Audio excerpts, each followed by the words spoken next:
Hey everybody, it's Chainsaw Reacts. Today, guys, we'll be reacting to the brand new episode of Legends of Tomorrow, Season 3, Episode 15. Unfortunately, I forget the title. I'm very, very sorry. But Constantine is back once again. And then on top of that, today, they announced if Legends of Tomorrow gets picked up for a Season 4, Constantine will be a series regular, aka a member of the Wave Rider, if it gets picked up for a Season 4. And if you guys know me for any little amount of time, I'm not a huge fan of this show anymore. But when I heard that news, and after watching the last couple of episodes after Constantine's first appearance, because I caught up over the weekend, besides the Pirates episode, I was kind of but the other ones, I was quite surprised. Wally being on the team, I'm like, okay, I want the show to get renewed now. I do, and if you guys know me, that's a big thing for me to say, because I've been anti-Legends for quite some time. And I have to be honest, I'm not going to bullshit. The time loop episode, I thought I was going to hate that episode. Turns out it was actually really freaking good compared to what I thought it was going to be. And before the episode, I'm like, I don't care about Zari. After the episode, I'm like, okay, I kind of like Zari now. So that's a big positive for me. I don't know what it is. But besides the Pirates episode, I have enjoyed, to an extent, the other episodes. Even the Elvis Presley one, which apparently people didn't like the Elvis Presley one. But I don't know. I thought it was quite enjoyable. And I'm interested to see where they go. I really am. Constantine's back. Apparently he's going to be a series record. I'm going to talk more about all of this stuff later on in the actual review discussion portion, because I don't want to waste so much time in the intro. But anyways, I'm interested to see what they're going to do in this episode. The Death Totem is now a thing, so we'll see what happens. I've seen some pictures of what's going to be happening, so I'm really excited to see how they handle it. So anyways, guys, without further ado, let's jump into it now, guys. Let's go. Ghost?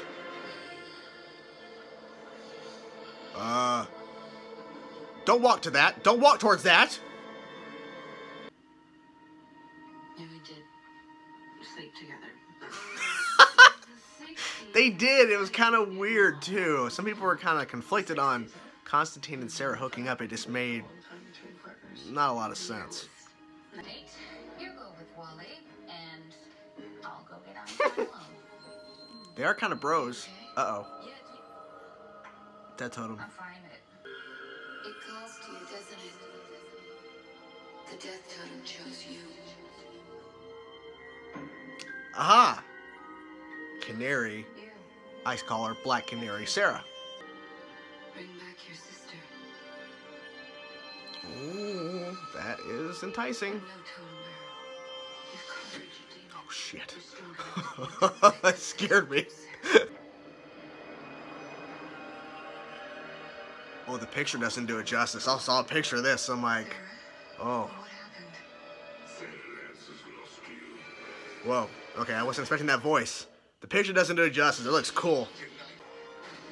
Oh, shit. Oh, force push, basically. Oh. Oh. Oh, my God. Oh, wow, that was cool. There you go. Wally's handy. There you go. Handy. Get it? Ha! Kidding. Is that her? Oh. What? Wally. Oh! Hey. Oh, yeah! Jesse's gonna be in this episode. I forgot! So you're just here to hurt me? Basically. Well, you can't. Don't fall for the trick, man. It's not real. Unfortunately. I can't hurt you. Oh! Well... Oh, it's a chicken. Okay. Sarah and I also share a very, very strong metaphysical connection, so... Wait, I can't believe you both slept with Captain Lance? Gary. Did we now? Getting awkward. Excellent taste in damaged women. Sarah's not damaged. Yeah, none on the bloody Not damaged, but yeah. You know what? John Constantine, you dare enter my realm.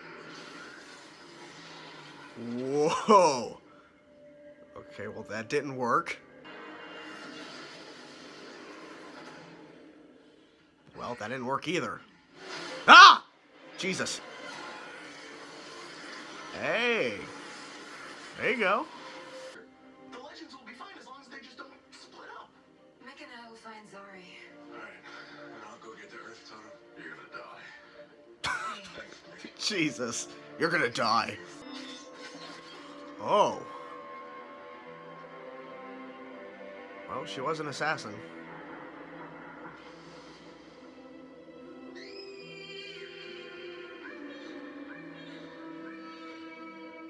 Oh. Did that really happen? That explains the girl at the beginning of the episode. It all ties in. Oh god, dude. Well, you can't really run from her, but you know. Nathaniel? What's the matter, Nathaniel? Oh! You look like you've seen a ghost. Oh, wow! Okay, I wasn't expecting that. You're sure as hell a disappointment to me. You think Maya loves you? Oh, wow. Hard punches. It's not really him, obviously, but, you know. Yeah. God. Oh! There we go.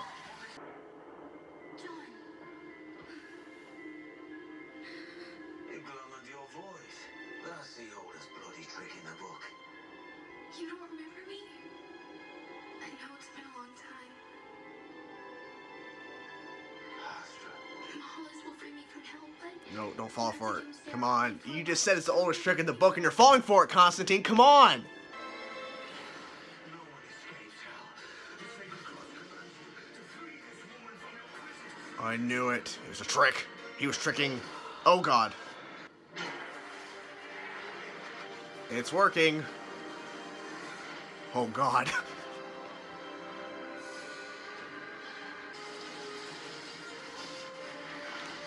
Oh!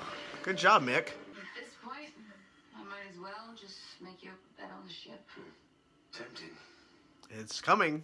It's been confirmed. If they get a season 4. You are wonderful. Don't break up with her then. And Don't push her away. Come on. Come on. and I've never been this happy in my life. Well, then don't push her away. Okay, guys, there you have it. Legends of Tomorrow, Season 3, Episode 15. Overall, pretty solid in my personal opinion. Pretty solid episode of Legends. I kind of figured I was going to enjoy it just because I saw the picture of Sarah as, like, this demon-looking thing with the silver hair and all that. But and then Constantine, obviously, in the episode. And then once I was going through the episode, I'm like, okay, I'm actually enjoying it more than I thought it would. I will have to admit. I like the fact that they covered... these apparitions, visions with some of the other Legends characters, and it really was Sarah, you know, playing tricks on them, or at least the Death Totem was playing tricks on them.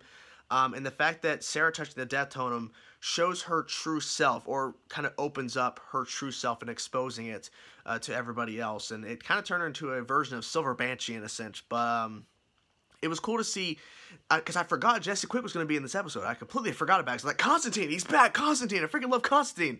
And I forgot Jesse was going to be in the episode. And what was interesting is that she didn't show up as a speedster. She didn't show up like on the Wave Rider at some point. It was an apparition. It was to full Wally.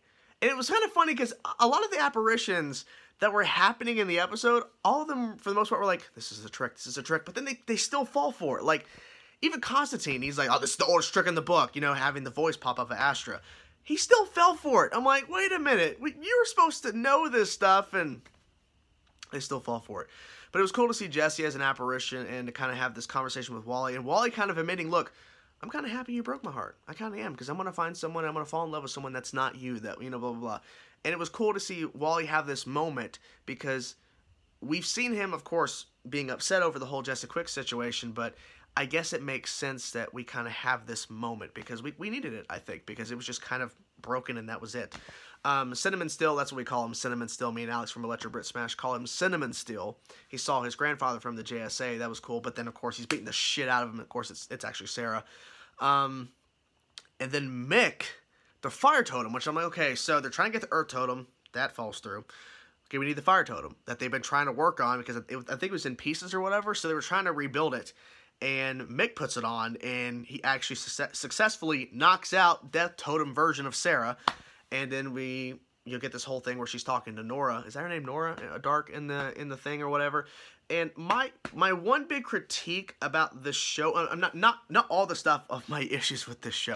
My one critique about this villain is that, yes, we hear Malice's voice. I think it's John Noble who's voicing the character. We still haven't seen him. I remember like a couple weeks ago, there was a interview with, I think, Mark Guggenheim, one of the showrunners, or I think it was him or somebody else, said we were going to see a physical form of Malice at some, it's going to be happening, and we still haven't seen it. We still have not seen it at all. So, who knows? Maybe that's the finale. We'll see him in the finale. I don't freaking know. But I thought maybe we would have seen him in this episode because Sarah is within that world thing or whatever, that little, I forget what it's called, where she's basically trapped and she's seeing her as being an assassin, killing this guy, and that girl at the beginning of the episode is actually the daughter of the guy she killed. It all ties in. I thought, okay, Malice is going to show up here. Before she walks away, Malice shows up. We see him, but still nothing on that front. Constantine, I thought, was pretty good in this episode, and I think what's most telling, and I was going to talk about this, so Constantine, if the show gets picked up for a Season 4, which at this point, okay, renew it for Season 4, Constantine will be a part of it as a series regular moving forward. In Season 4, he'll be popping in, and he's going to be officially a part of the Legends team if it gets a Season 4. So if it doesn't, he doesn't show up. If they get a Season 4, he's going to be a series regular, which is pretty awesome. And they hinted at the end of the episode, which is pretty cool. Wally being on the team I really like, and what I like about this too, because we had, of course, Reverse Flash in Season 2, what I like is that, yes, Wally's on the team, and that's positive because he's a hero, but they found ways to make Wally, you know, useful, and then they found ways to power him down, because if we have a speedster running around constantly, then a lot of the problems that the Legends will face will just easily be fixed by Wally, because Wally has trained for quite a bit. He knows how to use the speed. So the doors get locked, everything gets shut down. He, you know, it opens the door, but then it turns right around and Silver Banshee, Death Totem, Sarah Lance, whatever, uses the anti-speedster gun or whatever and knocks him out. So, you know, he can't be actively running around the ship. It saves on budget and also saves on the fact that, hey, if he's constantly running around, then a lot of the problems can get fixed pretty quick, like I said. So that makes sense. Zari, I felt, had a really interesting and very emotional tie-in with her vision, her apparition. And it's like, I'm not going to follow this, I'm not going to follow this. And then she falls for it. She falls for it. We didn't see any of Rip Hunter in this episode, which I was kind of hoping we would. No Rip Hunter at all. Don't know what happened there. And then, well, I don't know why I mentioned this so late, Sarah saw her Black Canary version of herself. There's this debate within the Arrowverse community whether Sarah Lance was a Black Canary or she was just Canary, because they called her Canary, I think, on Season 2. So she wasn't Black Canary. Like, Laurel took up the mantle and then was Black Canary. I still argue the point that Sarah Lance was Black Canary. She was the original Black Canary within this timeline, within this canon in the Arrowverse. And I understand people will disagree with that. I just consider her a Black Canary. So, yeah. And it was cool to kind of see a version of that again. It was pretty nice. She posted a photo yesterday as I'm recording and uploading this reaction. And I'm like, oh, whoa, okay, what's this all about? And now I see the tie-in for sure. And Ava and Sarah, they break up. And Sarah's like, I can't do this. I'm the most happy I've ever been. And some people might get a little sting with that because, of course, we all know with Nissa, you know, that's a big sting. At least for me, because like her and Nissa, I really like that relationship. It's kind of, you know, a little wishy-washy sometimes, just because it's like a tug and pull situation where, you know, she's like forcing Sarah to come back, and Sarah's gonna, you know, prevent people getting tagged. Her mom, I think, what was it, Season 2? I think her mom was like kidnapped, and so she's like, okay, take me with you, I'll go back with you, just let my mom go. It's a whole thing, and then, you know, they finally, everything's all good and everything. I think it's raining. Yeah, it's raining. But anyways, but, you know, I think Sarah made a mistake by pushing Ava away, but we'll see what happens with that. So, there you have it, guys. That was the episode. Like I said, overall, pretty solid episode. I enjoyed what they presented in this episode, and I don't know how many more episodes are left, but I'm excited to see where we go next. And that's a big thing coming from me, from someone who was, I'm not on Legends anymore. I'm not on board with Legends anymore. Now I'm actually interested to see what happens next. That's a big thing. So anyways, guys, that's the video. I'll talk to you guys later.